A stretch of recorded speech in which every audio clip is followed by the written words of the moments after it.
কেমন আছেন সবাই? আশা করি ভালো আছেন। আবার একটা ব্লগে আপনাদেরকে স্বাগত জানাই। আজকে ঘুম থেকে সকাল সকাল উঠে জাস্ট রুম থেকে বেরোলাম। ঘুম থেকে উঠতে দেরি হয়ে গেছিল, কারণ রবিবার আমার ডিউটি ছুটি থাকে, সেজন্য একটুকু দেরি করেই উঠি আর কি।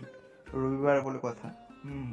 রবিবারের ডিউটি ছুটি থাকে, সেই জন্যই লেটে উঠি।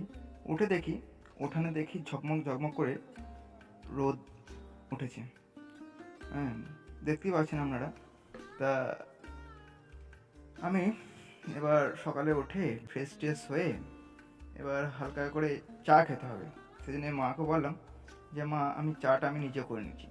আর চাটা আমি ভালোই করি। আমি নিজে হাতে করি, ভালোই করি। তা মা বললো, আমি বেশ চাপিয়ে দিচ্ছি, তুই যা দিবি রেডি করে নি। আমি সেই মতো আমি সব কিছু দিয়ে, দেখতেই পাচ্ছেন আপনারা কত সুন্দর কালার এসেছে চায়ের মধ্যে। তা আমার অল্প চা খাবো, কিন্তু খুব ভালো করে খাবো। তা দেখতেই পাচ্ছেন আপনারা, চাটা নিয়ে বসেছি। আর চায়ের কালার আর ওই কাপের কালার একই হয়ে গেছে। দেখুন কাপের রঙটা। তা আজকে এইটুকুই। আবার দেখা হচ্ছে পরের ব্লগে। অবশ্যই সবাই ভালো থাকবেন আর সবাইকে ভালো রাখবেন, আমাকে